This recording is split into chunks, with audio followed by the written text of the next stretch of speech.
Hola Mario, buenas tardes. Buenas tardes, ingeniero. Bueno, un gusto que estén ahí. Ya voy entrando. Eh,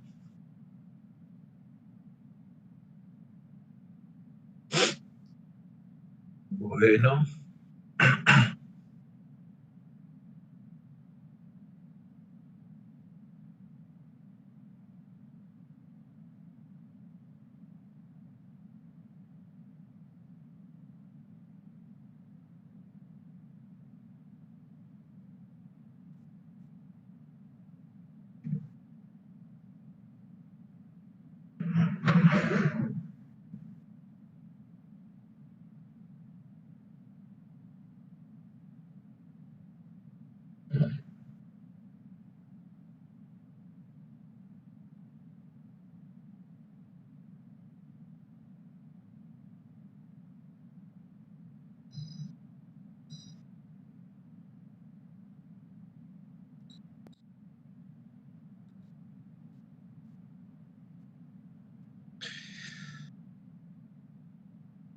Mario, cuando quieras, podemos empezar a grabar.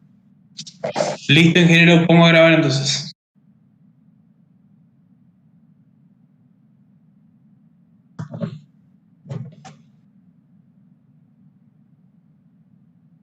Bueno, estimados estudiantes, buenas tardes. Bien, estamos ahí. Nosotros empezamos hoy la última etapa de nuestro recorrido por esta asignatura, nuestro largo paseo virtual de encuentros semanales. eh, Tienen que ver con las acciones horizontales, actuando sobre las estructuras destinadas a edificios. Y nos van a llevar algunas clases, entrar al tema propiamente de las estructuras, pero en esta semana nos ha quedado acomodado el poder presentar las causales, las acciones que son responsables de las principales acciones horizontales que actúan sobre las estructuras. Y son en realidad cargas de tipo ambientales que vamos a intentar de presentar, introducir con algunos aspectos en la clase de hoy y en la del viernes. Hoy intentamos hablar de las cargas ambientales que producen acciones horizontales en nuestras regiones, en la región nordeste del país, litoral de Argentina. En general van a ser predominantes las acciones derivadas de la presencia del viento. En tanto que otras regiones tienen otro tipo de acciones ambientales importantes que las impactan y que son las cargas sísmicas.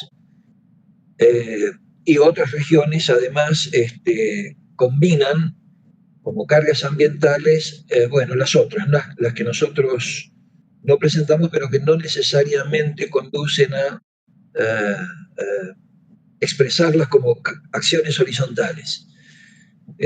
Las cargas sísmicas, las construcciones sismo resistentes las vamos a mirar, intentar recorrer el día viernes que viene de la mano del doctor Moller, quien nos ha venido siempre auxiliando con este tema desde el año pasado, cuando luego de haberse modificado la aplicación de nuestro plan de estudios, tal vez el anterior también, hemos quedado comprometidos con trabajar con algo de introducción a las acciones sísmicas y a la introducción al diseño antisísmico de estructuras.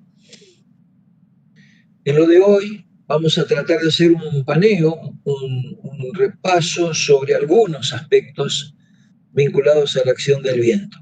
Siempre estamos aclarando, y es como una manera de resguardarnos entre todos, desde cátedra y también por parte de ustedes mismos, de hacer la aclaración de que cada una de estas temáticas que están introducidas en esta asignatura abren casi unos campos de especialización propios. Y entonces nos compromete a que intentemos hacer un rescate de lo que nos va pareciendo que es lo que no debería, por lo menos, faltar en la formación de los estudiantes de ingeniería civil.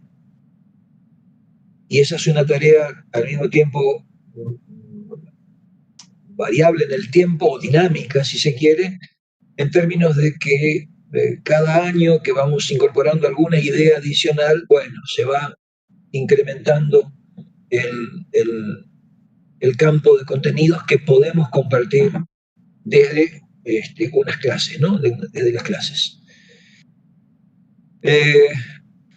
Hay una especialidad que se llama ingeniería de vientos en general.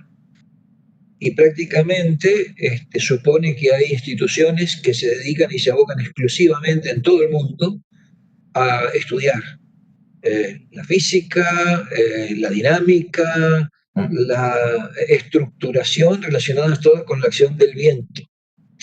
Así que con la consideración y aceptación por parte de ustedes y de lo que podemos hacer nosotros, entramos un poquitito a hablar de algunos aspectos salientes. Primero, vamos a hablar de alguito de viento, que para ustedes es algo conocido, yo estimo que es conocido, pues ocupa parte de lo que seguramente hemos pasado por la introducción a conceptos de hidrología, cuando en la parte de meteorología, también visto de una manera muy introductoria, se analizan los factores del clima que van a intervenir ciertamente en el ciclo hidrológico, ¿no? Y donde los vientos son parte de eso que se alcanza a ver como circulación atmosférica. Por ahí ustedes lo tienen probablemente entre sus apuntes o entre su material de estudio anterior. Entonces ahí solíamos decir una frase casi poética de que los vientos son aire en movimiento. Esa rima así simplifica las cosas, pero es el fluido que rodea a la Tierra en la atmósfera y que experimenta movimientos por diferentes causas, y entonces se genera se genera la presencia de los vientos. La circulación atmosférica explica con más detalle cómo es su distribución y su física, en realidad. Y nosotros vamos solamente a decir que en realidad algunas cosas son ya conocidas por nosotros, que los vientos acontecen en parte porque hay diferencias de calentamiento solar de la superficie de la Tierra, los océanos y las aguas están más templados, eventualmente más fríos, y por lo general se recalientan los continentes, y entonces ya a partir de esos cambios térmicos, esas variaciones térmicas, aparecen factores de movimientos de masas de aire, que además existe un proceso de circulación que hace que en determinadas latitudes el aire sube, el aire recalentado asciende, circula en los altos niveles de la atmósfera, y en otros lugares, en otras latitudes, desciende y generan de esta manera zonas de alta presión, anticiclónicas, y zonas de baja presión. Y entonces el motor que genera la apreciación más visible de los cambios de posición de las masas de aire, el traslado de las masas de aire, es que el aire evoluciona o los vientos se producen evolucionando desde zonas de mayor presión a zonas de menor presión. Bueno, y también todo esto se combina para dar la idea completa de la circulación con que están los efectos de la rotación de la Tierra, y aparecían las fuerzas de Coriolis actuando sobre las masas de aire en movimiento, y también los efectos friccionales que acontecen al ponerse en contacto las masas de aire con la superficie terrestre, tanto las superficies menos rugosas, que son las de las aguas en los océanos, como las de los continentes, afectadas tanto por la topografía como por los revestimientos, ¿no? Cobertura vegetal, etc. Bien.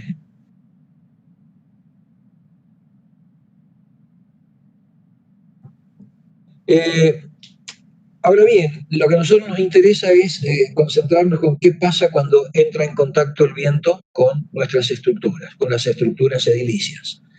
Y en realidad, cuando estos edificios empiezan a elevarse, empiezan a aparecer los efectos de la acción del viento.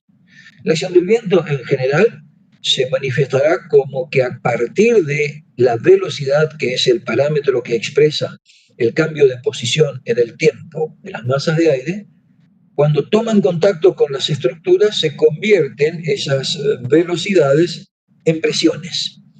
Luego, las presiones integradas sobre determinadas superficies que se le oponen al pasaje del viento, al pasaje de esa masa de aire, van a integrándose, van a generar fuerzas que ahí ya estamos en el territorio de lo que nos interesa, cargas o fuerzas de comportamiento en dirección aleatoria, pero predominantemente horizontal. Predominantemente horizontal. Claro, las masas de aire también experimentan levantamientos, ascensos bruscos en dirección vertical, que son lo que ocurre en las tormentas de verano. Así que nosotros sabemos que se inestabiliza una zona recalentada por el sol y se produce un ascenso muy rápido de masas de aire húmedas y que conducen, bueno, a rápidos, a los famosos cúmulos y formación de tormentas muy localizadas, que dan origen a todas las diferentes expresiones en que se clasifican los vientos, de acuerdo con su intensidad, de acuerdo a su comportamiento, de acuerdo con su génesis. Nosotros pasamos de largo toda esa parte y ahora nos concentramos en ver qué pasa con las fuerzas producidas por la acción del viento. Estamos recalcando que no solamente va a afectar a estructuras de determinada altura de una manera significativa. Es muy probable que edificios de 3, 4, 5 pisos tengan muy poca incidencia en las cargas de viento, pero cuando empezamos a hablar de edificios del orden de 20, 30 o 40 pisos y en adelante, es inevitable considerar una acción primordial de los efectos del viento. Pero también hay que decir que para estructuras de baja altura, pero caracterizadas por su reducida masa, lo que llamaríamos nosotros estructuras muy livianas, también están afectadas por la acción del viento y va a ser significativo tenerlo en cuenta. Estamos hablando en particular de lo que pasaría con estructuras para edificios de relativamente baja altura, que es lo que acontece con naves industriales y con los tinglados que nosotros estamos acostumbrados a visualizar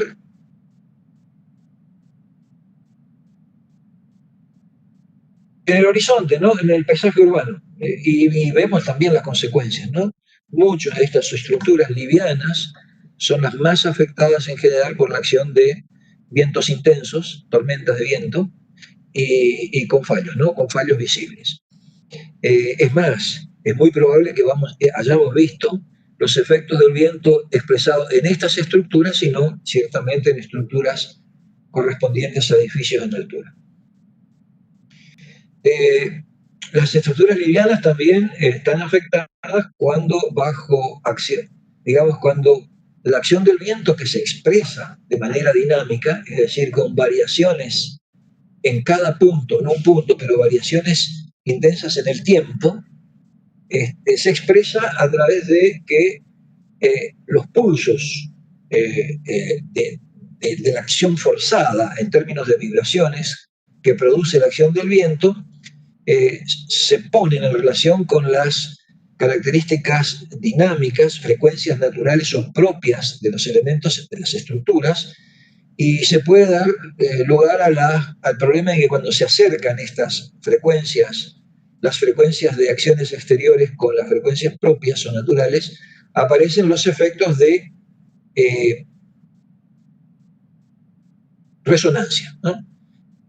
Así que, bien, nosotros nos vamos a limitar más bien a hablar de los efectos estáticos de la acción del viento y vamos a pasar de largo a las acciones dinámicas, pero las vamos a mencionar brevemente.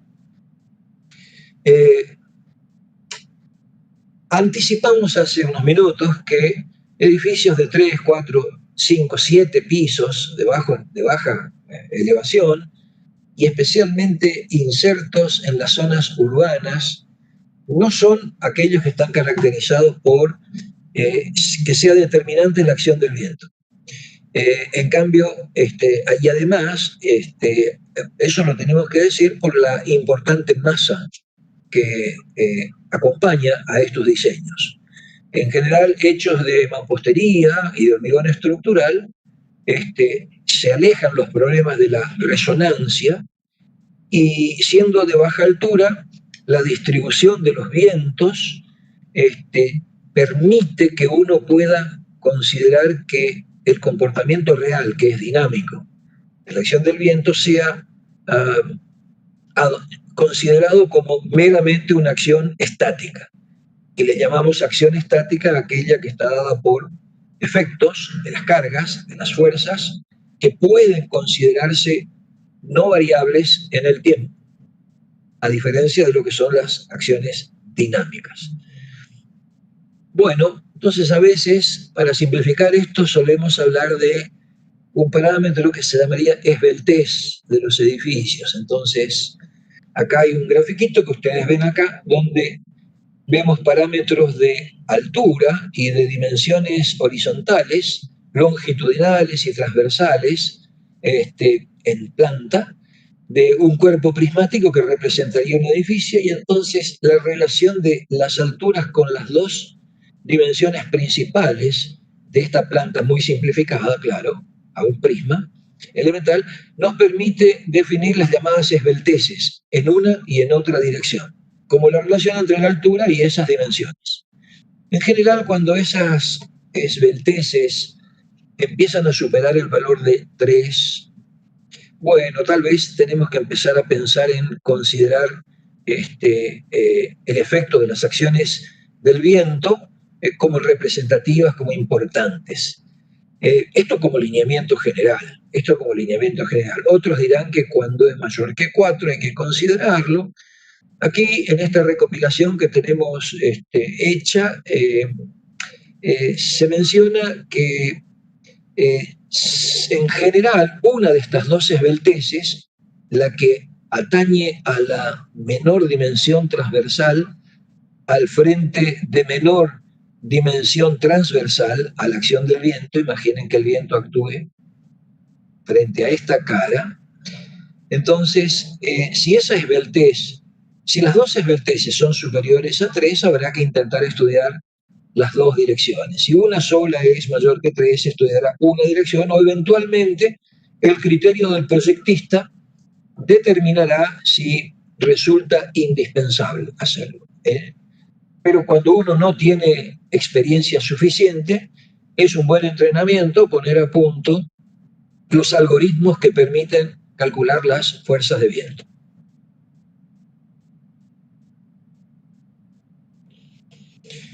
Bueno, solamente decir que nos vamos a ocupar nosotros en el curso de suponer que las acciones horizontales provienen de la acción del viento, dado que, como habíamos dicho, esta es la principal acción horizontal que nosotros tenemos que considerar en esta región del país que nos toca, donde estamos radicados.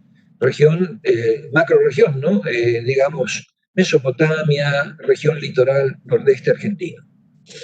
Y la determinación de las acciones del viento, velocidades, presión, convertidas luego en presiones, están en el reglamento CIRSOC 102-2005, del año 2005. Bueno, aquí también hay un dato más para poder caracterizar el por qué solemos recomendar que las acciones del viento se consideren como actuando estáticamente. Y esa referencia alude a que está explicitada en el propio reglamento, que dice de cuando las acciones del viento tienen impacto en su comportamiento dinámico y va a acontecer en los edificios o las estructuras correspondientes a edificios considerados flexibles, mientras que los edificios considerados rígidos permiten que las acciones de viento sean consideradas actuando estáticamente.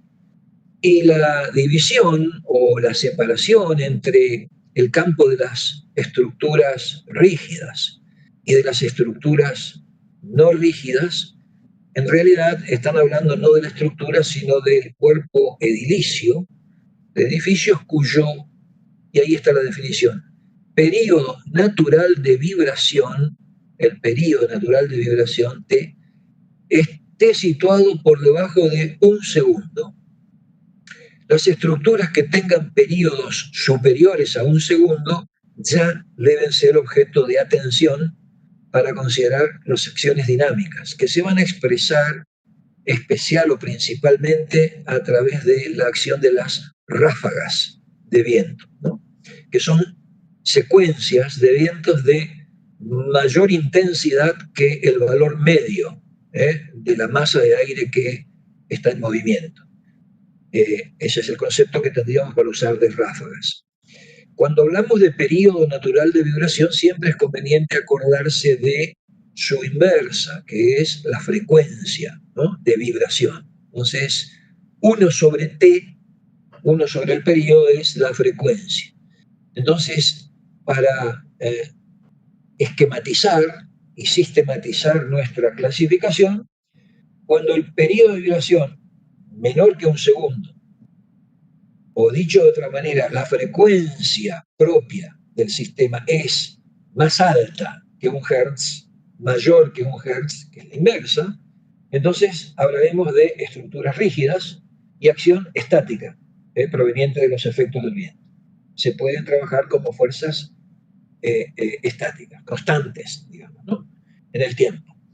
Y cuando esto no ocurra, de periodos superiores a 1 segundo, frecuencias inferiores a 1 Hz, entonces estaremos en presencia de edificios flexibles y donde habrá que considerar los efectos dinámicos de la acción del viento.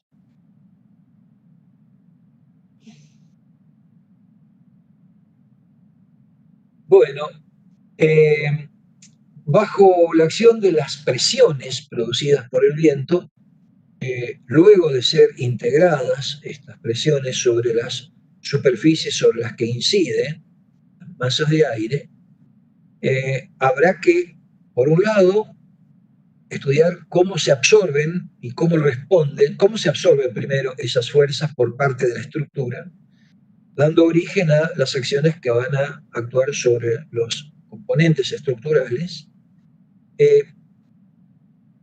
y al mismo tiempo va a ser indispensable estudiar a estos cuerpos edilicios como sólidos sometidos a inestabilidad debido a la acción horizontal de estas cargas, a los puntos de aplicación de esas cargas resultantes para poder trabajar estos sólidos. Entonces van a aparecer verificaciones de estado límite de servicio contra deslizamiento, levantamiento o vuelco, inducidos por el viento. Eso también conviene que se analice porque, por un lado, vamos a poner las cargas en las estructuras de pórticos y tabiques, que son elementos estructurales, sistemas estructurales que se dispone para enfrentar las acciones del viento, pero también el conjunto edilicio debe ser verificado para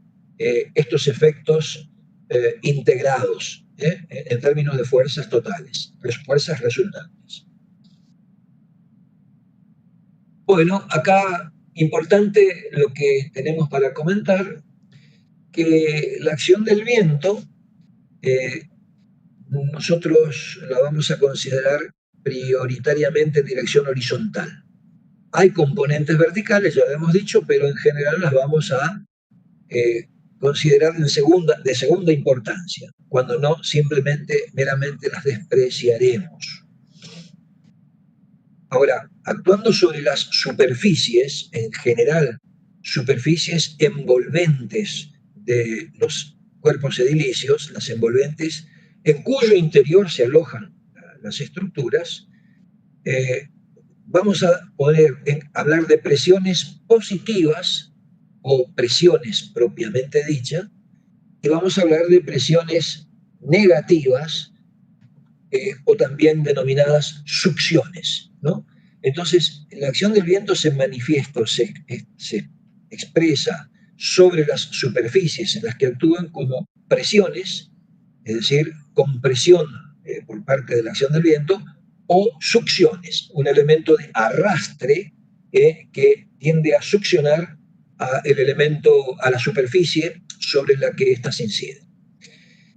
Entonces, hablando de que un cuerpo edilicio como el que estábamos mostrando se presentaría como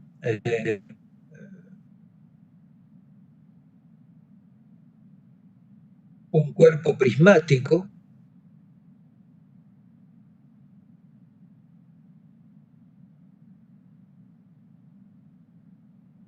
nosotros vamos a llamar que la superficie frontal sobre la que actúa la velocidad del viento es la cara de Barlovento, ¿no? Barlovento, en tanto que la cara opuesta, la que se encontraría transponiendo el edificio o el cuerpo edilicio, es la cara de Sotavento.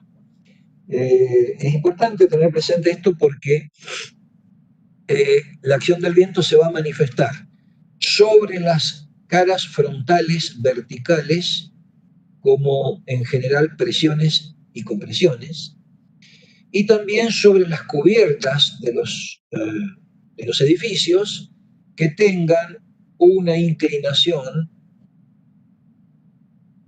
Vamos a suponer que estoy dibujando la superficie de la cubierta, que esta es la cubierta, una inclinación en general superior a un orden de los 30 grados.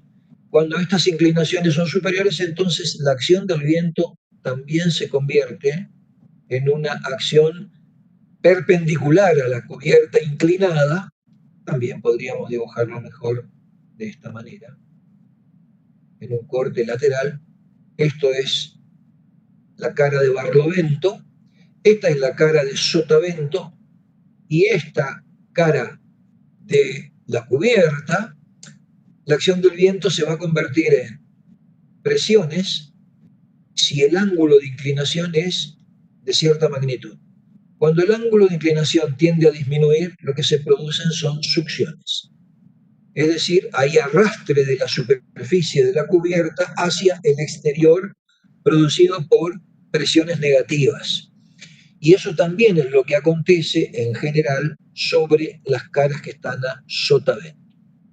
Barlovento, sotavento, siempre tenemos a mano una mnemotecnia para decir que lo de sotavento es lo que está a la sombra. Si esto fuera iluminado en esta cara, la sombra del edificio se proyecta desde la cara de sotavento, sombra, sotavento. Bueno, jueguito que habíamos aprendido desde temprana edad para tratar de acordarnos de estas denominaciones con facilidad.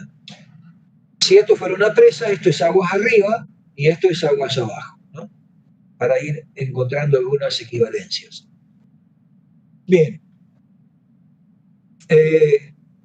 También hay presiones negativas o succiones. Por la acción del viento en la cara de Barlovento, las caras laterales también experimentan succiones. Eso, o sea que hay presiones, todo arranca con una velocidad de viento, incidente sobre el edificio hasta que se convierten en, las velocidades se van a convertir en presiones,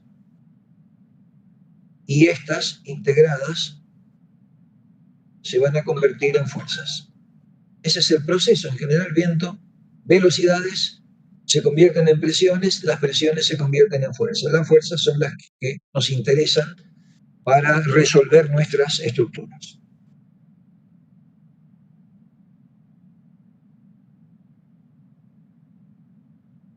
Bueno, aquí hay un poquitito una síntesis de eso que estamos comentando. Tenemos acciones sobre la acción del viento tomada desde la izquierda sobre este cuerpo, genera fuerzas de presión o compresión, presión y compresión sobre la cara de Barlovento, y acá pueden generarse fuerzas de compresión o de tracción, presiones positivas o presiones negativas, dependiendo de la inclinación, y por lo general en cubiertas a faldones, a dos aguas, por ejemplo. En general, el faldón de aguas abajo, de la zona próxima a Sotavento, ese faldón por lo general siempre está sometido a succiones. El comportamiento de la dirección de estas presiones se puede analizar perfectamente a través de lo que serían las líneas de corriente, de velocidad del viento, y entonces uno tendría la posibilidad de examinar que las líneas de corriente llegan a la superficie, se abren por los costados y pasan.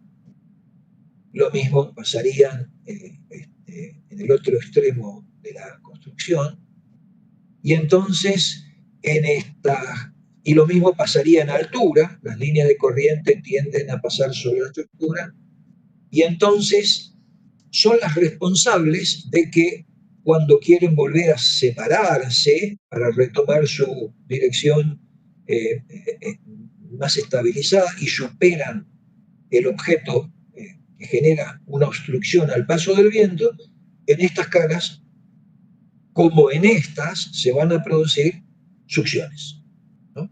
Esto es un poquitito el de dónde proviene la interpretación de esas presiones.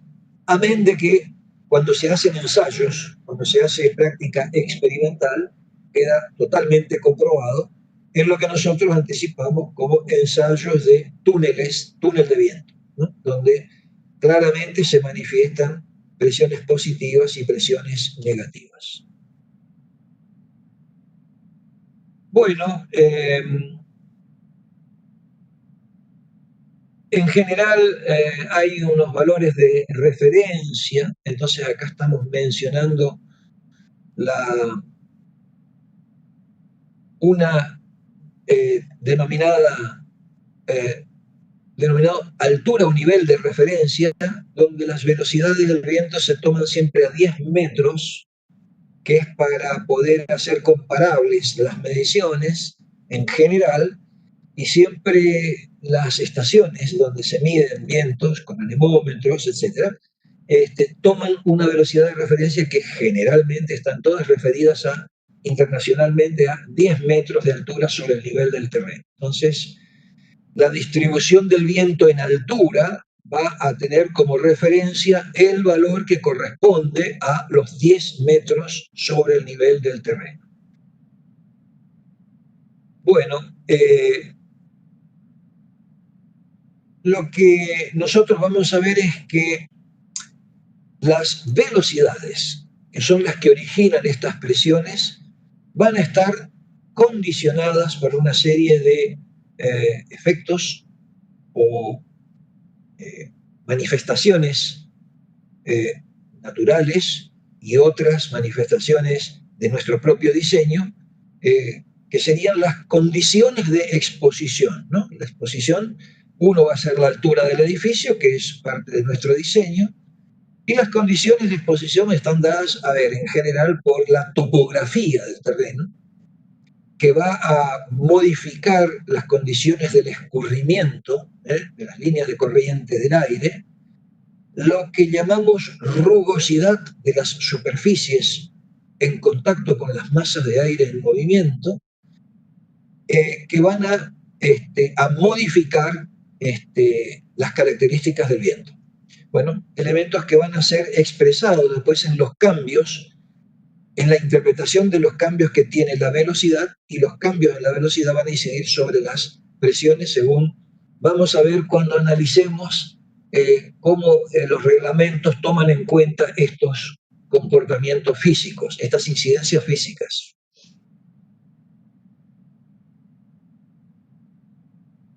Bueno, no solamente las manifestaciones del medio ambiente, del contexto en el que se inserta la construcción tienen importancia, sino que otras cuestiones relacionadas con el diseño va a pasar con el viento, así como va a pasar con la acción sísmica, y como también lo estuvimos viendo en las clases de puentes vistas con anterioridad, que la importancia de la edificación va a jugar un papel respecto del grado de seguridad que queremos asignarlo en función de esa característica de la construcción, el destino o el objeto. Esto se manifiesta, por ejemplo, en la intensidad de ocupación de un edificio.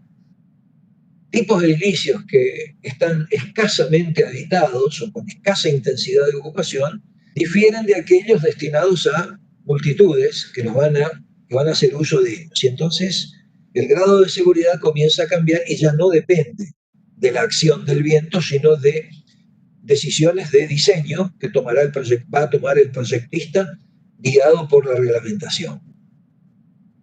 Y también el contenido potencialmente peligroso que puedan tener algunas instalaciones cuya falla o cuyo colapso podría arrastrar efectos, digamos, catastróficos, ¿no?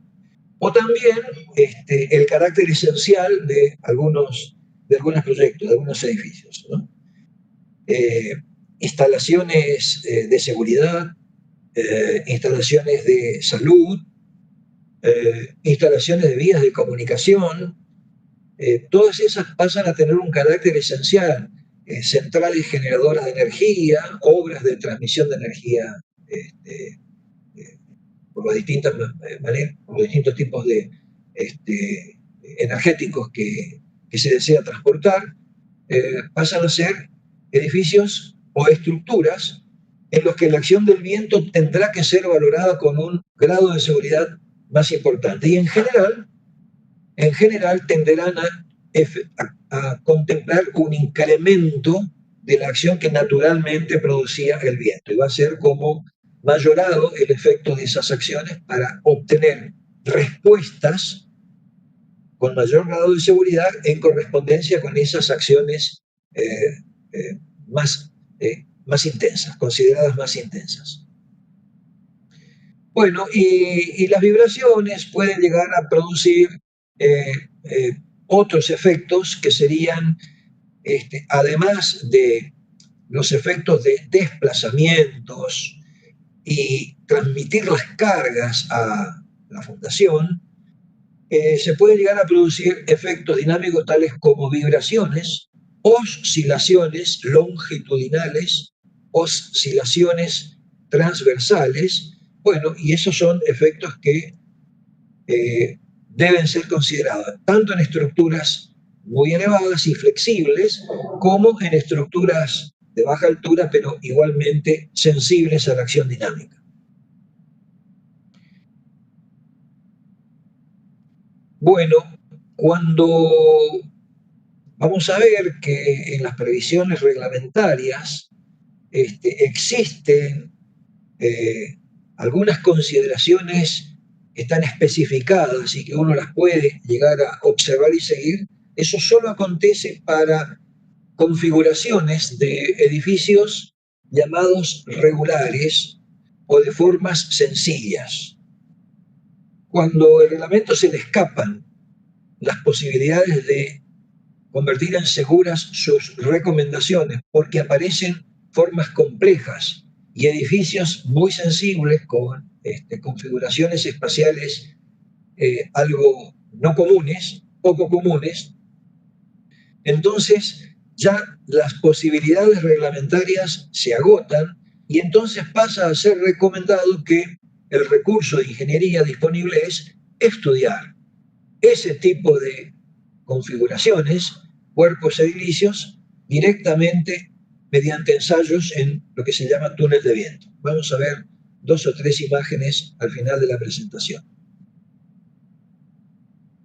Bueno, y entonces solamente estas imágenes querían resaltar los aspectos de lo que es la tendencia contemporánea, ¿no?, de los últimos 30 años, 40 años, donde por un lado esta imagen del edificio emblemático de Dubái muestra que allá abajo, ¿no?, hay edificios que ya son de gran altura, ya son edificios de gran altura, pero muestra la enorme diferencia de niveles que se presentan en esta carrera existente hoy por hacer los edificios líneas, ¿no?, más altos unos que otros. Entonces aparecen diferentes acá configuraciones y además características de extrañas configuraciones, algunas todavía más arrojadas, más atrevidas que otras, donde inevitablemente la acción del viento,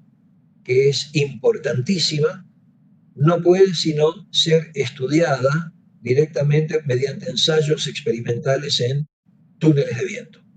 Y las presiones que van a actuar sobre estas estructuras no pueden ya ser convalidadas mediante especificaciones de algoritmos disponibles en los reglamentos, sino que los propios reglamentos inducen a trabajar con túneles de viento.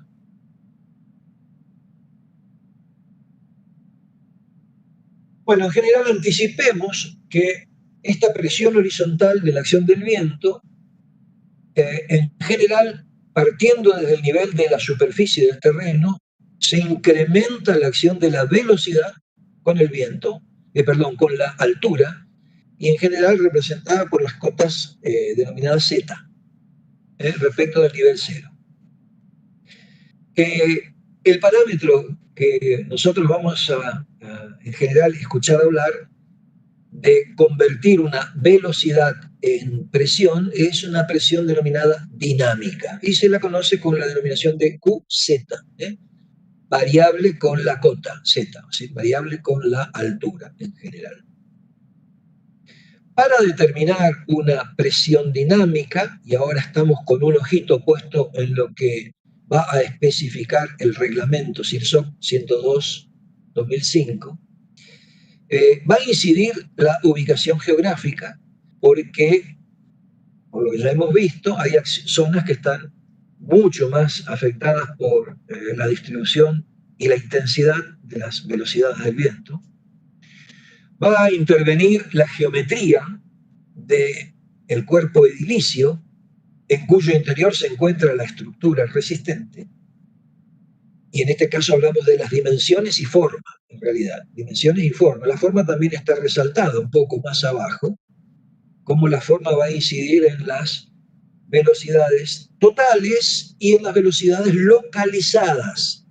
Hay que reconocer que una es la acción completa integrada sobre todo el cuerpo edilicio, el cuerpo del edificio, pero que a nivel de los componentes que expresan las envolventes, en las superficies donde impacta directamente la presión del viento, aparecen efectos debido a las formas que intensifican los valores de presión o de velocidad y convertidas a presión.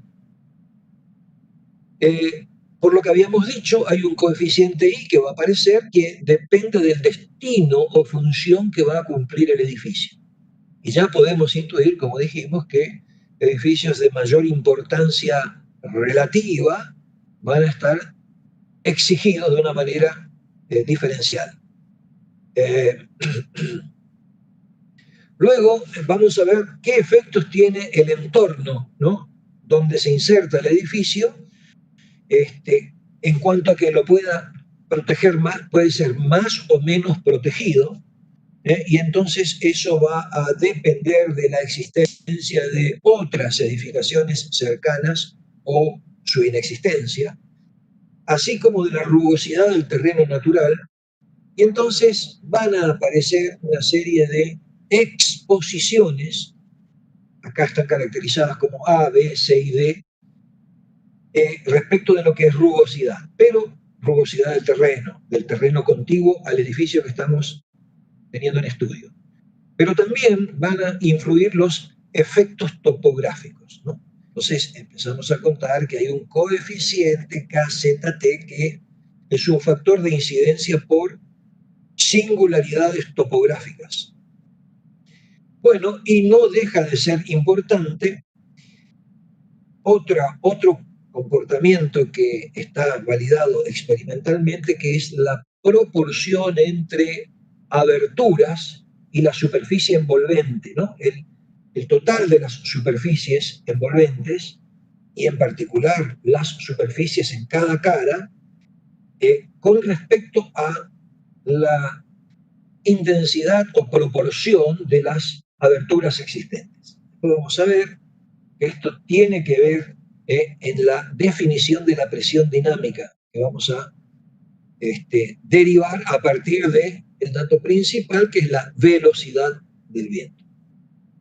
Entonces acá parecía importante comentar algunos aspectos sobre la capa límite, que ustedes ya lo vieron en el curso de mecánica de fluidos, y en general tenía que ver con que cuando hay una masa de un fluido actuando vacío, digamos, o en una condición estabilizada, y se le opone en la propia dirección de la corriente un objeto, un sólido, entonces se produce una perturbación en la dirección de las líneas de corriente, que generan que a lo largo de esta superficie de contacto se vayan produciendo cambios en la distribución de las velocidades, partiendo de una característica común a todas estas secciones y estas abscisas, en las que, debido a las acciones de la fricción que le opone esta superficie al paso de la corriente, se generan velocidades nulas en el estrecho directo contacto con la superficie, y se producen variaciones de las velocidades crecientes desde cero hasta un nivel en que prácticamente las velocidades a partir de ese nivel se mantienen constantes, sin variación, casi similares a las que existían antes de la aparición de la perturbación. Se va configurando a partir del inicio de esta perturbación una superficie de separación entre la zona que podríamos llamar perturbada bajo la acción de la rugosidad que presenta esta placa, y una zona donde se disimulan, disminuyen o se hacen nulas las perturbaciones. Esa superficie, frontera entre los dos espacios, se conoce como capa límite. Es decir, uno puede pensar que se tiene aquí un flujo de tipo laminar, y a partir de la aparición del obstáculo se generan perturbaciones donde en la parte superior a la capa límite tenemos todavía flujo laminar, pero en el interior, bajo la capa límite, se produce variaciones de la velocidad con la altura. Bueno, bien, eso es un poquitito lo que ustedes ya han visto. Y nosotros lo presentamos porque enseguida vamos a pasar nosotros a lo que es capa límite atmosférica. Y que es ahora, ya no es un fluido general, es el aire en movimiento en contacto con la superficie terrestre y con diferentes grados de sinuosidades que presenta la superficie y que van a determinar que en cualquier sección, por encima de ella, existirá una denominada altura de la capa límite atmosférica. Al interior de la capa límite, la velocidad del viento va a ser variable con la altura, pero además va a estar sujeta a los efectos de viento turbulento o turbulencia de la acción del viento. Bueno, dejo esto para que ustedes lo examinen con detenimiento cuando lo tengan como material de lectura de guía y a partir de ahí ampliar un poquitito los conocimientos que se puedan tener. Bueno, también es cierto decir que es la viscosidad del aire la que da origen a esas capas de diferentes velocidades, unas respecto de las otras, y que es una propiedad que se pone en juego cuando tenemos que considerar capa límite de los edificios. Acá solamente habría que decir que muchas edificaciones, como las que veíamos recién, tienen posibilidades de construirse con alturas superiores a la de la capa límite, en cualquier progresiva, en cualquier punto en que nos encontremos. La capa límite atmosférica tiende a ser más elevada una que otra en función de la rugosidad que presente el terreno. A mayor rugosidad, mayor altura de la capa límite y mayor incidencia de las variaciones de velocidad. Desde la capa límite hacia arriba, entonces uno puede considerar que el flujo de velocidad del viento se puede mantener en determinados valores prácticamente invariables, ¿no? O constantes, o de distribución, por lo correcto es decir, de distribución uniforme con la altura.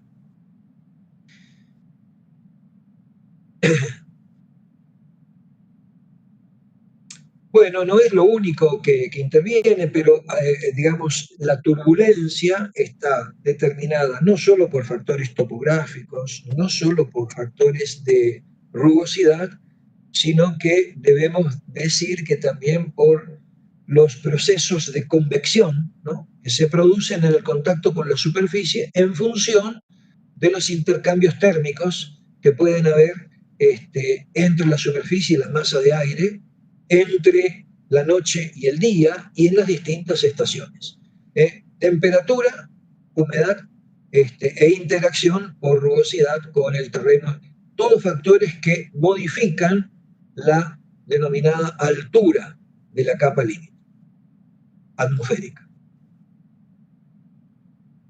Bueno, ¿en qué nos interesa también ahora destacar? Que algo que habíamos dicho, el viento rigurosamente se comporta como una magnitud vectorial con una dirección resultante de, si elegimos una terna elemental ortogonal,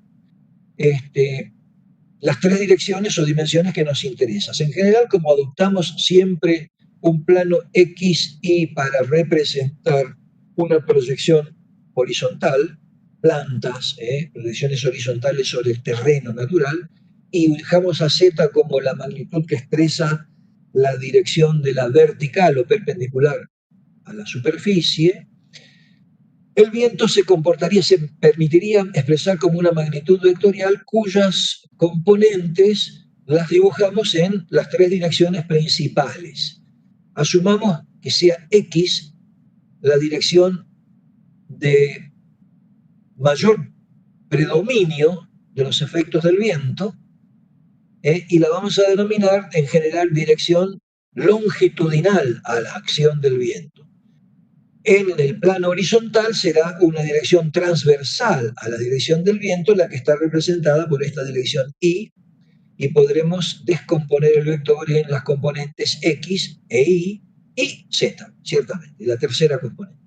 En general, las magnitudes transversales, que serían la componente de la velocidad del viento en la dirección Y, que depende de la altura, al ir subiendo con la altura va a cambiar la intensidad de la velocidad, y también instante a instante, o sea, la velocidad como un vector que depende de la posición, del espacio y del tiempo. En la dirección principal que nosotros hacemos coincidir con lo que llamaremos dirección longitudinal de la acción del viento, entonces al viento lo vamos a descomponer en dos términos. Un valor que se va a llamar velocidad media en la dirección longitudinal y que es variable solamente con la altura, más una componente turbulenta y variable que va a depender no solamente como la velocidad media de la altura a la que nos encontremos, es decir, en general irán creciendo con la altura, pero también variables con el tiempo.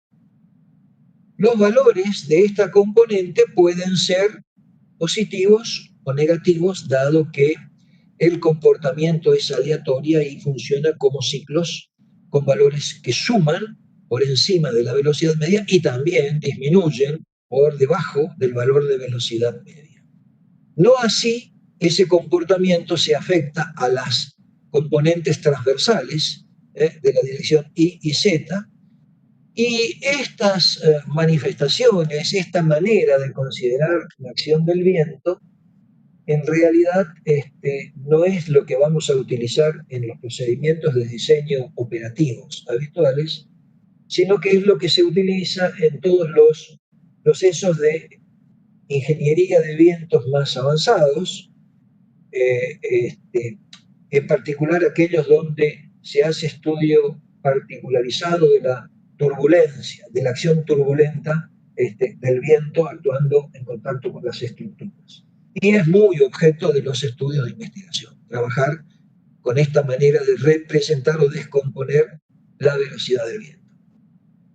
Nosotros vamos a rescatar que esta será la componente en la dirección X con un valor medio y con un valor, y que después vamos a ver que se representa. Este es un registro de acción del viento en un determinado punto, ubicado a una cota de 10 metros de altura, y expresa la velocidad total del viento. En este caso no es la total, sino que se ha hecho una simplificación. La total podría ser si este valor de 0 lo trasladamos en una determinada altura, y a partir de otro nivel de referencia o plano de comparación, estudiamos el valor de la velocidad media, que estaría representado por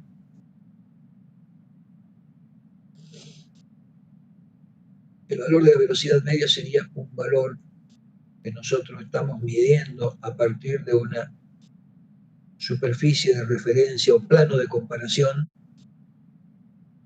medio. Entonces, por un lado tendríamos el valor medio y todos los valores que por encima y por debajo de este valor nos van dando la secuencia de velocidades reales o medidas eventualmente por un anemómetro o eventualmente simuladas mediante simuladores con modelos numéricos, para obtener velocidades totales. Entonces, este valor, por ejemplo, de la velocidad, nosotros tendríamos la velocidad total en un instante como la componente de la velocidad media, más una componente aleatoria, por otro lado, originada en la turbulencia de la acción del viento, ¿no? Bueno, reproduciendo la velocidad del viento como un vector en sus componentes, nosotros podemos representar este otro denominado perfil vertical de velocidades del viento. Hay una variación vertical de la velocidad con la altura, esto es altura y esta es la dirección del viento. Pensemos que sea esta dirección X la dirección principal o longitudinal. El viento varía por efecto de la capa límite atmosférica, varía con la altura, tendiendo asintóticamente al valor de la máxima intensidad de velocidad, y sobre este valor medio se pueden montar, exageradamente hablando, las componentes turbulentas del viento real. Entonces, un valor de velocidad media y ese esquema que habíamos estado mostrando, una secuencia real que reproduce el comportamiento real del viento. Este es un valor de velocidad media correspondiente a la altura de 10 metros. Estaríamos mostrando que esta sería la representación para un Z de 10 metros. Otro perfil, pero con otros valores, correspondería, por ejemplo, a una cota de 50 metros sobre el nivel del terreno, pero todas en general tendrían esta distribución. Esta distribución del perfil de velocidades suele representarse en la literatura técnica, en la bibliografía, como expresiones logarítmicas o expresiones potenciales, funciones de potencias. Cualquiera de esas dos son representaciones que se suelen aceptar y están disponibles en la literatura. Aquí queríamos mostrar solamente cómo funciona la asociación que hacemos al perfil de velocidades con los efectos de la capa límite. Bueno, el dibujito que finalmente incorporamos acá es el pasaje directamente de las velocidades totales que nosotros vemos que cambian con la altura, cambian con Z. A su vez, este es un valor para velocidades tomadas en un punto a 10 metros, con referencia a 10 metros. Entonces, después encima incorporamos los efectos de la acción turbulenta, y cuando estas velocidades se convierten en presiones, ahora las velocidades en esta terminología están tomadas con la letra U.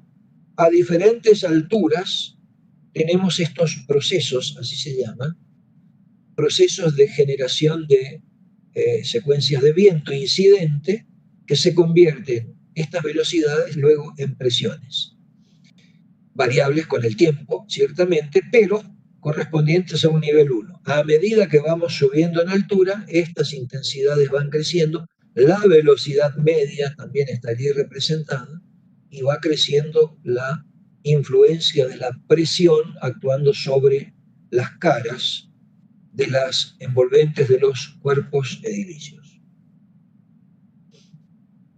Bueno, de aquí en adelante, nosotros no queremos, tenemos que hacer una aclaración importante respecto de que en esta materia necesitamos introducir algunos elementos de aspectos reglamentarios, pero ustedes van a trabajar el respaldo reglamentario del CIRSOC 102-2005 en la asignatura de construcciones metálicas. Allí se ve con mayor exhaustividad las especificaciones reglamentarias. Pero nosotros entendíamos que aquí por lo menos tenemos que presentar algunas secuencias que no deberíamos dejar pasar de largo. Entonces las vamos a comentar de una manera muy sobrevolada, pero partiendo de algunos comentarios que hemos hecho en esta primera parte hasta acá, para ver cómo se reflejan en estas especificaciones previstas en la reglamentación. En estos procedimientos para calcular cargas debidas al viento, que ofrece el reglamento CIRSOC 102, se presentan tres tipos de manera de actuar frente al problema de diseño contra viento. Para las estructuras o cuerpos edilicios más sencillos, y hay que ver a qué se refiere como sencillo, se hablan de un procedimiento denominado simplificado, que es un procedimiento al que muchos colegas calculistas procuran asimilar sus estructuras porque consume un tiempo de análisis bastante más reducido y porque se aplica a construcciones menos exigentes desde el punto de vista de la respuesta que presentan ante la acción del viento. La mayor parte del cuerpo reglamentario se ocupa de lo que se llama el procedimiento denominado analítico y ocupa, yo diría que el 90% del cuerpo reglamentario. Ahí se desarrollan algunos algoritmos, algunos procedimientos que se aplican a las estructuras que, ya no siendo tan sencillas, siendo un poco más complejas, requieren un análisis más detallado de la velocidad y de las presiones derivadas de la acción del viento.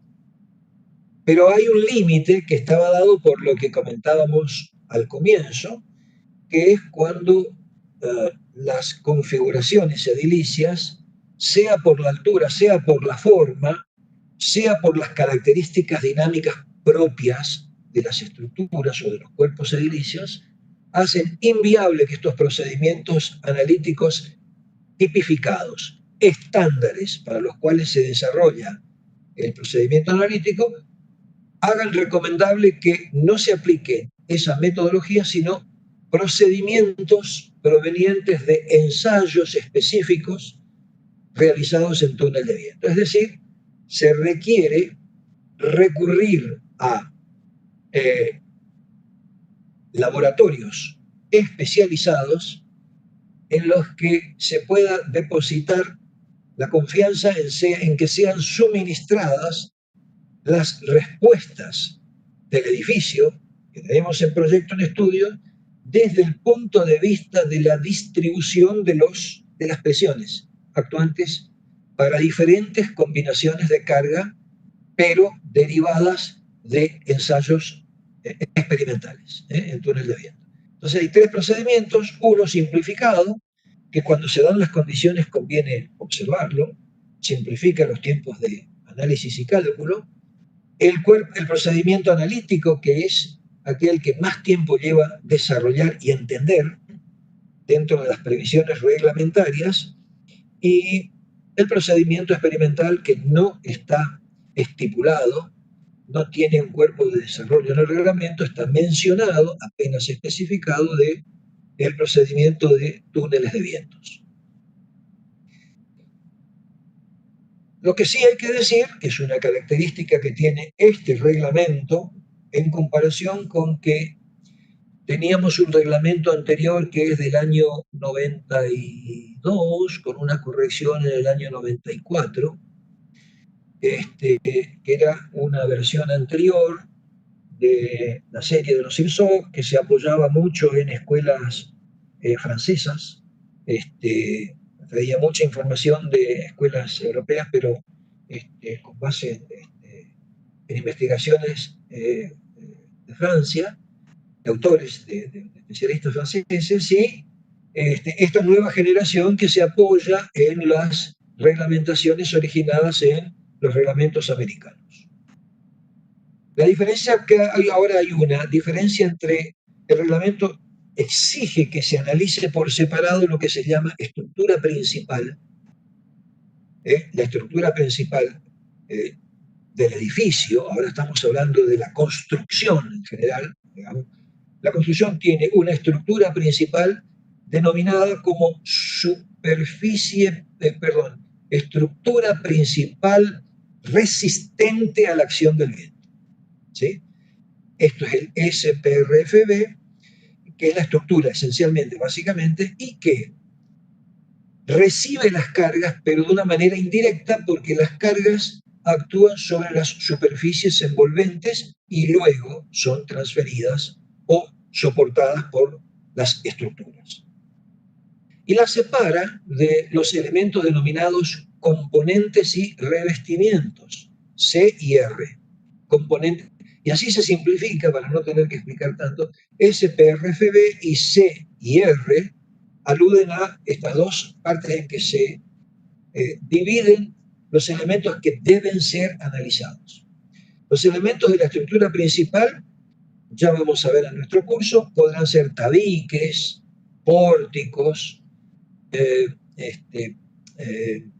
cabreadas, las propias cabreadas de las cubiertas, las estructuras de cubiertas, para diferenciarlos de los componentes y revestimientos que son, por ejemplo, las chapas, las correas, los tornillos, los elementos de fijación de estos elementos a otros elementos ya, chapas y correas vinculadas mediante elementos de sujeción, las aberturas, ventanas, puertas, las ventanas y las puertas de un piso 38 deben ser analizadas de una manera diferenciada que la estructura principal, pues reciben las presiones actuantes del viento de una manera directa. ¿Qué otra característica? Bueno, que se especifica que a pesar de que apliquemos los algoritmos indicados en el reglamento, ninguna presión, ninguna carga puede quedar por debajo de 0,50 kN por metro cuadrado, tanto para la estructura principal como para componentes y revestimientos. Bueno, aparecen coeficientes de presión, después vamos a ver qué son los coeficientes de presión, pero en realidad son los coeficientes que convierten la presión dinámica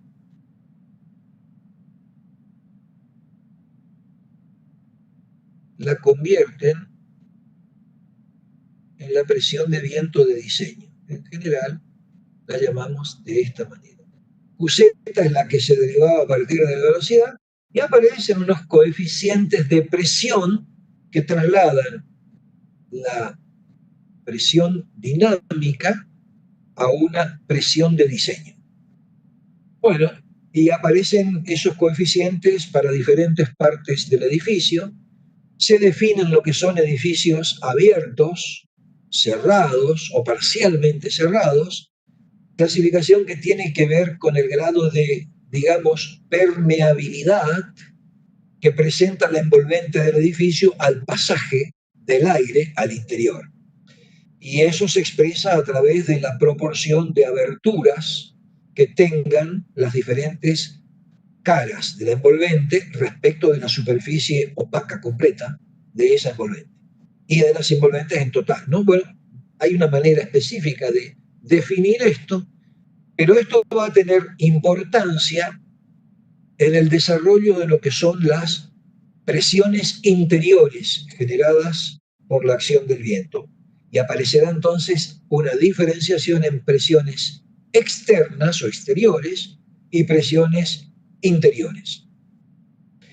Y para contemplar los efectos dinámicos producidos por la turbulencia que actúa con la acción del viento, se definen estructuras flexibles y estructuras rígidas que, como ya hemos visto, son aquellas que están clasificadas de acuerdo con propiedades dinámicas de las mismas, ¿no? Entonces, edificios flexibles son aquellos que tengan frecuencias propias bajas. Entonces, si ustedes alcanzan a ver mi mano, acá en la imagen, una frecuencia baja de oscilación por acción del viento, la representaríamos como un movimiento de balanceo lento, ¿no?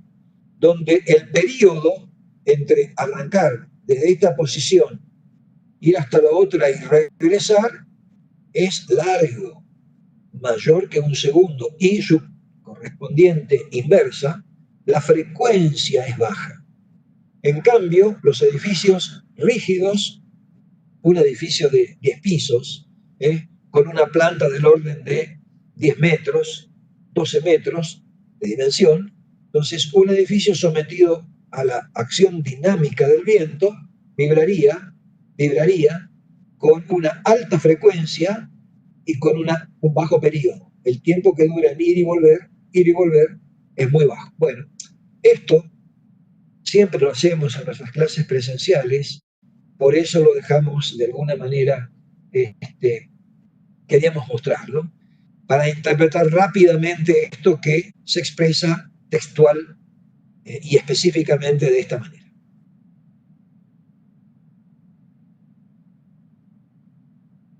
Solamente para decir que el procedimiento simplificado, yo se lo dejo acá, después ustedes lo miran, yo no quiero detenerme con esto es una copia de lo que está en el propio reglamento. El procedimiento simplificado que permite acortar pasos del análisis de viento requiere que se trate de edificios de diafragmas simples, como están definidas en uno de los capítulos del reglamento, que la pendiente de la cubierta es menor que 10 grados, que la altura media de la cubierta es del orden de menor o igual que 10 metros, esto quiere decir que está acotado a edificios de baja altura, que el edificio o la estructura es de forma regular, que no hay sofisticaciones en la organización del sistema estructural, y que el edificio no se encuadra como edificio flexible, es decir, aquel que está expuesto a la acción dinámica y cuya respuesta está influenciada por la acción dinámica del viento y donde ya no podemos aplicar procedimientos de análisis estático, como efecto de las cargas, y que tampoco hay efectos topográficos como los que sí tiene contemplado el procedimiento analítico por singularidades que presente la topografía del terreno en el lugar de implantación de la obra. Tanto para uno método como el otro, el procedimiento simplificado o el procedimiento analítico, se define la presión dinámica, QZ, con una expresión larga, pero donde el centro de esta expresión está dado por la velocidad.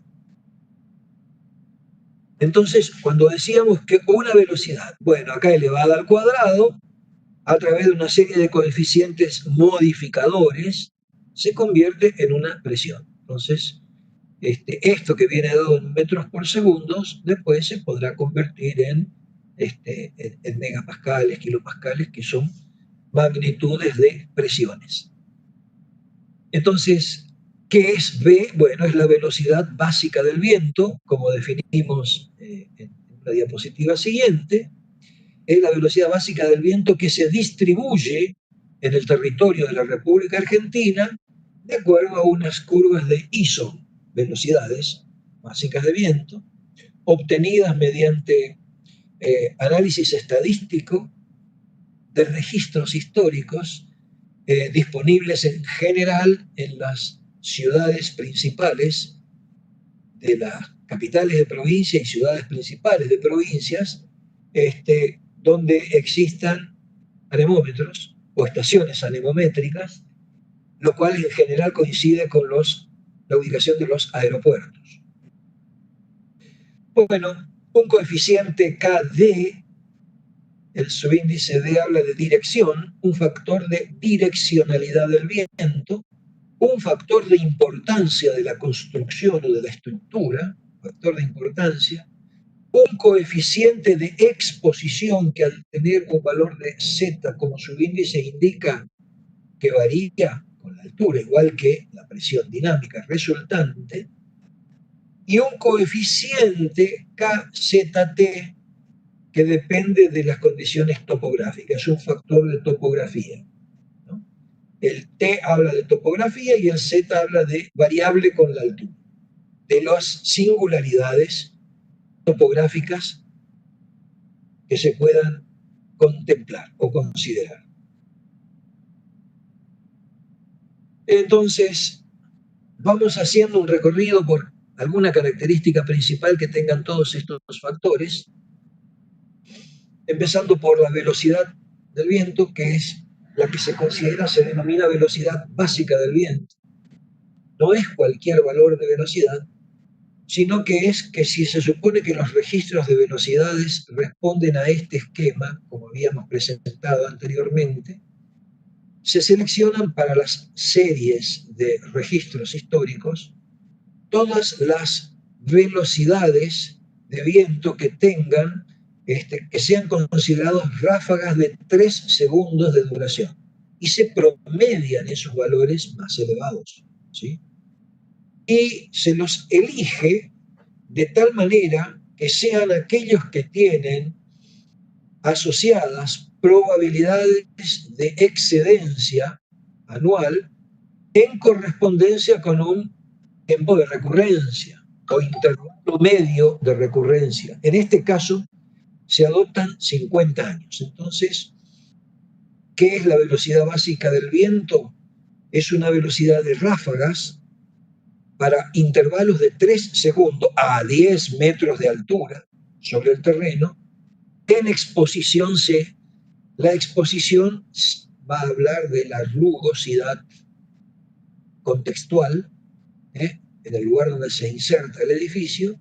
Se elige una exposición de referencia, una altura de referencia y la duración de las ráfagas, y esa es la manera de seleccionar las ráfagas que serán estudiadas después como una muestra a la que se le hacen estudios probabilísticos de distribución de probabilidades para terminar de elegir las probabilidades de excedencia superiores a 0,02, ser igualadas o excedidas, y ustedes recuerdan que la inversa de la probabilidad de excedencia, 1 sobre P, en general daba el tiempo de recurrencia, y viceversa.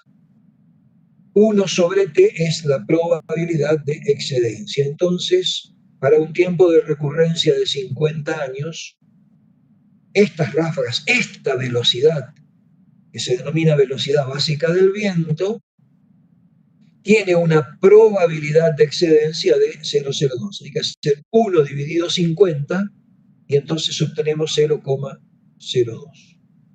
Bueno, esa es la definición. Esas velocidades básicas del viento están graficadas en un mapa, está incluido dentro del reglamento, y entonces uno ve cómo las diferentes regiones están afectadas por diferentes intensidades de la velocidad básica del viento. Acá vemos en la zona de Chubut y Santa Cruz el orden de 66 de los valores más elevados que se tiene en este mapa, 66 metros por segundo.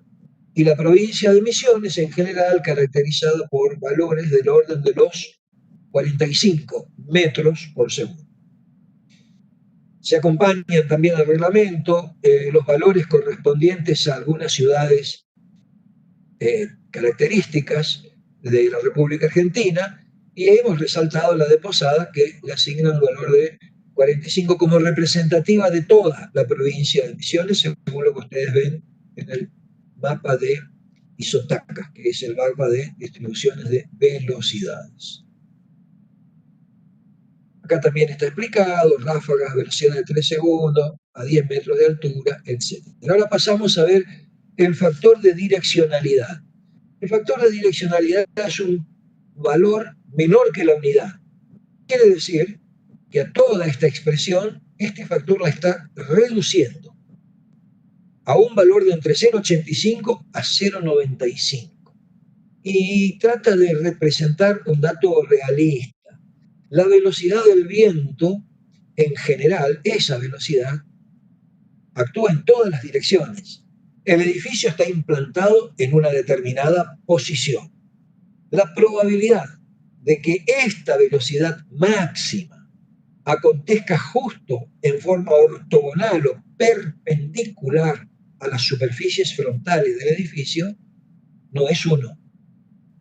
No está todo el tiempo actuando de esa manera. Entonces se contempla una disminución de este impacto porque el viento no actúa todo el tiempo en plena dirección perpendicular. Entonces, es un factor de disminución. Reduce la presión del viento, teniendo en cuenta que es muy improbable que coincida la velocidad máxima del viento con su dirección más desfavorable, o sea, perpendicular a la superficie expuesta. Bueno, y de acuerdo con eso, nosotros tenemos esta tabla que va comentando para distintos tipos de estructuras, edificios, tanto para el sistema principal como para componentes y revestimientos, el factor de direccionalidad siempre es el más bajo, 0,85. Estructuras más expuestas como chimeneas, tanques, estructuras similares, con diferentes bases, ahora ya empiezan a tener 0,90, es decir, están más impactadas, menos disminuidas el efecto, entre comillas, favorable por problemas de direccionalidad del viento. O sea, cuanto más bajo este coeficiente, más favorable desde el punto de vista del diseño. Bien. Pasamos al factor de importancia, entonces acá se va a contemplar la importancia que tiene la construcción o el sistema estructural que tenemos en consideración. Y bueno, van a aparecer edificios según unas categorías que se estipulan de la 1 a la 4, siendo las de mayor importancia las que se encuentran como estructuras de categoría 4. Se toma como referencia la categoría número 2, que en general corresponde a edificios normales, típicos. Acá está una porción de la tabla donde aparecen las clasificaciones por categorías. Según la naturaleza de la ocupación, la categoría 2 habla de edificios y otras estructuras, todos los edificios y otras estructuras, menos las que están en las otras tres categorías, 1, 3 y 4. Entonces, todos menos estos. Y entonces, acá sí se habla específicamente de cuáles son las más críticas. Estas, la 1, la categoría 1, indica claramente que le afectó por un coeficiente menor que la unidad a estructuras de poca importancia. Y acá se habla de instalaciones agrícolas, un galpón de tabaco, ese tipo de cosas no tienen mayor impacto en vidas humanas, por ejemplo. Y entonces la importancia de esas estructuras de bajo riesgo para la vida humana conduce a valores más pequeños. En los edificios ese factor de importancia va a ser siempre 1, salvo que sean hospitales, ¿no? Que no lo tenemos muestro acá, pero acá hay a la tabla completa. Recién esa tablita mostraba solamente la parte de las categorías 1 y 2, pero en la categoría más exigida, para dar una idea de qué se trata, edificios y otras estructuras diseñadas como instalaciones esenciales. Bueno, hospitales, cuarteles de bomberos, refugios, centros de comunicaciones, estaciones generadoras de energía, etc. Bien. Entonces estábamos en el factor de importancia. Los valores oscilan entre 0,87 y 1,15, es decir, con probabilidades de excedencia entre 0,01 y 0,04. 0,01, si nosotros damos vuelta a esta expresión de probabilidad, obtenemos tiempo de recurrencia 100 años. Los edificios esenciales con un tiempo de recurrencia para la ocurrencia de esas velocidades en tiempos de repetición no inferiores a 100 años. Y ustedes saben que cuando el tiempo de recurrencia crece en general la intensidad de la magnitud que estamos estudiando, de la variable aleatoria que estamos estudiando. Para el caso de las estructuras edilicias que tienen 50 años, 1 sobre 50 da una probabilidad de excedencia de 0,02. Y este 0,04 asociado a las categorías menos importantes.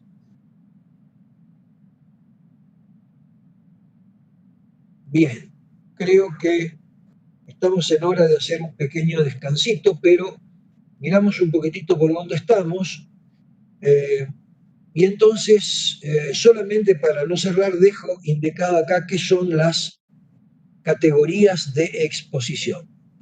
Las categorías de exposición en realidad las tenemos que asociar con las irregularidades de la superficie del terreno donde se inserta el edificio. Es decir, de alguna manera, las categorías de exposición nos están informando sobre la rugosidad. La rugosidad, ¿qué importancia tiene? Bueno, tiene importancia en que las superficies menos rugosas van a dar origen a las menores alturas de la capa límite atmosférica, y al mismo tiempo, al ofrecer menos pérdida de energía a la acción del viento, van a dar origen a intensidades de velocidades más elevadas. En zonas poco rugosas, exageradamente lisas, entre comillas, darían lugar a las más altas, más elevadas intensidades de velocidades y, consecuentemente, a las presiones más importantes y fuerzas de acción de viento más importantes. En cambio, las exposiciones con mayor rugosidad, en general, van a producir muchas más pérdidas de energía, de la energía cinética que trae el viento, y van a dar origen en general a pérdidas de velocidades y, por lo tanto, con correspondientes presiones dinámicas de cálculo más reducidas. Bueno, acá hay una descripción de las exposiciones. Hay 4 tipos de exposiciones, desde la A hasta la D, y están declaradas ahí. Entonces, lo que se caracteriza, se dice, por ejemplo, en esta exposición A, se habla del centro de grandes ciudades, en las zonas microcéntricas de las ciudades, donde por lo menos el 50% de los edificios tienen alturas superiores a 20 metros. Es decir, pongámosle el orden de 30 metros, que son los edificios típicos de 10 pisos, 10 por 3 metros de cada entrepiso, 30 metros, 25 a 30 metros de altura. Ya estamos en valores pero con una densidad de edificios que por lo menos el 50% sean de esta naturaleza. Los otros pueden ser más bajos. Pero además de esa concentración edilicia que va a favorecer pérdidas de la energía cinética del viento por elevada rugosidad, se necesita otra caracterización, que en la dirección de donde proviene el viento, esa exposición sea garantizada en una distancia desde la dirección de donde proviene el medio de por lo menos 800 metros o 10 veces la altura del edificio. Si el edificio es de 40 metros de altura, a 400 metros o a 800 metros, la que sea mayor de las dos. Es decir, 8 cuadras antes de nuestro edificio, la exposición A debe estar caracterizada por ese tipo. Entonces, eso es para validar que yo pueda, para la fachada que se opone a esa dirección, la tenga caracterizada como de exposición A. En una fachada ortogonal a la anterior, tengo que hacer el mismo análisis y es posible que tenga exposición de tipo B o C. De manera tal que el edificio no tiene por qué estar determinado por un solo tipo de exposición.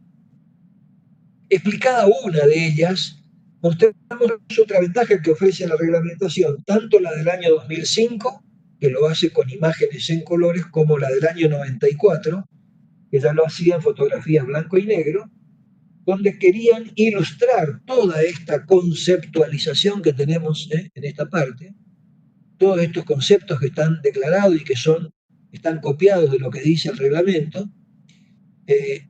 Nosotros vemos acá que era la exposición A, que la acabamos de comentar, y que es la exposición D. En este caso, esta imagen es una imagen de la ciudad de Buenos Aires, tomada desde la zona que se conoce ahí, tan inventada Puerto Madero, donde aparentemente desde este frente de edificios altos, hacia atrás, hacia donde está el que está mirando la pantalla, una distancia de 1.600 metros en que exista lo que parece ser que es un paisaje de superficies acuáticas, ¿no? O de poca rugosidad. Por lo tanto, estos edificios tienen un grado de exposición de tipo D, que en general van a estar con rugosidades muy bajas y alta impactación de las velocidades en todas estas caras. Los que vienen del otro lado tienen todas las características de ser exposición tipo A. Y entonces con esta imagen, que es más clarificadora que las exposiciones textuales, el reglamento trata de mostrar diferentes tipos de exposiciones que están hablando en realidad de la rugosidad reinante en el área donde se implanta una estructura y que va a verse afectada por las distancias estas, o 10 veces la altura del edificio, o 800 o 500 metros respecto de la zona de impacto de la velocidad sobre el edificio. Esta es una cuestión que en general es parte del estudio que debe hacer el consultor estructural en el área, ¿no? Entonces tiene que definir áreas de influencia, zonas, distancias a partir de la implantación de la construcción para definir las características o categoría de exposición que le corresponde. A medida que nos vamos hacia zonas suburbanas, entonces la rugosidad tiende a disminuir y aumenta la velocidad del viento, claramente. Y esto es la manifestación de una exposición ya. Acá hay construcciones que en general tienen menos de 10 metros de altura, pero la acción del viento es tan fuerte, tan importante, que debe ser contemplada a partir de los parámetros que están asociados a este tipo de exposición y están expuestos en el reglamento. Bueno, creo que ahora sí podemos hacer un intento de hacer un descanso. Son 16:42, creo que podemos ir, retornar a las -5, a las 16:55. Nos ponemos de nuevo y completamos la presentación de estas mínimas especificaciones del reglamento, que va tratando de interpretar los factores de comportamiento del viento para permitir estimar la distribución de presiones actuando sobre las envolventes de los edificios. Volvemos 16:55. Gracias entonces por ahora.